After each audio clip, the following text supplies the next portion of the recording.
जय गीता भागवत। चंद्रमा आपका मन है, सूर्य आपके नेत्र हैं, अग्नि आपका मुख है, काल रूप मृत्यु भी आप ही हैं, दिशाएं आपके कान हैं, वायु आपकी सांस है, नाभि आपका आकाश है।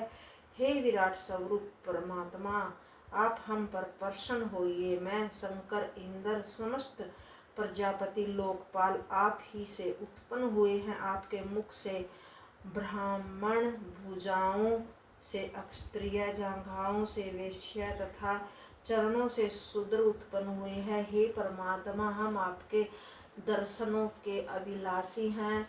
आपकी मंद मुस्कान, मधुर चितवन के दर्शन करना चाहते हैं। आप सर्वशक्तिमान हैं। मनुष्य जो कर्म करता है उनमें से अधिकांश विफल ही रहते हैं। जो कर्म आपके द्वारा होते वे सभी फलदायक तथा हितकारक होते हैं, क्योंकि वे निष्काम भाव से होते हैं। हम आपको बारंबार नमस्कार करते हैं। श्री सुखदेव जी बोले, हे राजन, जब ब्रह्मा जी ने अपनी देवमी वाणी से भगवान की इस प्रकार प्रार्थना की, तब भगवान देवताओं के बीच में प्रकट हो गए। उनके सर्वांग सौंदर्य से अपूर्ण थे। चतुर्भुज स्वरूप, पीताम्बर पहने, किरीट मुकुट धारण किए हुए थे। कंठ में वनमाला तथा कौस्तुमणि धारण किए हुए मंद मंद मुस्कुराहट से सबको आनंदित करते हुए प्रकट हुए। सब देवताओं के साथ ब्रह्मा जी ने स्तुति की।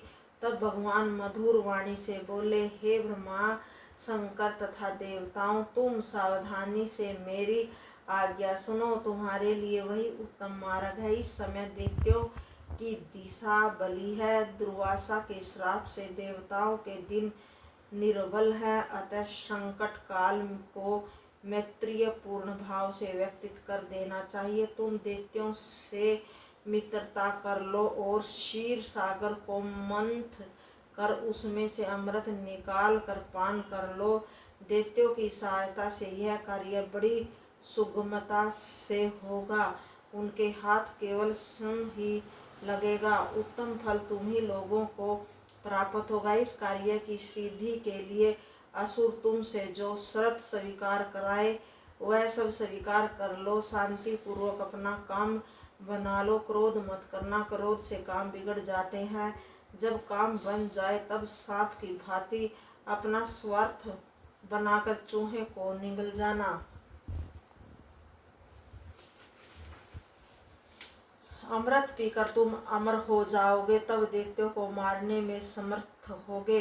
श्री सुखदेव जी बोले कि हे राजन, देवताओं को यह आज्ञा देकर भगवान अंतर्ध्यान हो गए। तब देवताओं इंद्र देवताओं के साथ राजा बलि के निकट गए और भगवान के आदेश अनुसार अमृत निकालने की बात दैत्यराज बलि को सुनाई। बलि ने उसे स्वीकार कर लिया और दोनों दैत्य तथा देवता मिलकर अमृत मंथन करने के लिए तैयार हो गए। दोनों दलों ने मिलकर मंदराचल पर्वत को उखाड़ लिया, किंतु उसे समुद्र तक लाना अति कठिन था। बहुत से देवता तथा दानव कुचल कर मर गए। तब भगवान अजित दैत्य तथा दानवों का उत्साह भंग देकर गरुड़ की पीठ पर सवार होकर वहां प्रकट हुए और मंदराचल पर्वत को खेल ही खेल में उठाकर गरुड़ की पीठ पर रख कर दैत्यों तथा देवताओं के साथ समुद्र पर ले आए। मंदराचल पर्वत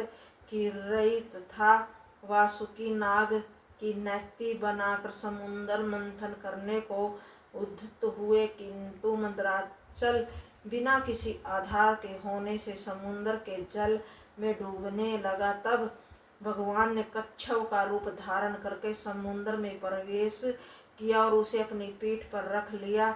1,00,000 योजक चौड़ी पीठ पर मंदराचल घूमने लगा। भगवान ने दानव रूप से दानवों में शक्ति का संचार किया, देवता रूप से देवताओं में शक्ति का संचार किया तथा वासुकी नाग को निद्रा देकर उसका कष्ट हर लिया। तब मंदराचल पर्वत के ऊपर भार रखकर उसे कच्छप ने नीचे से उठा दिया। तब समुद्र मंथन आरंभ किया। प्रथम भगवान अजित वासुकी नाग के मुख की ओर लगे, सब देवता भी उधर ही लग गए।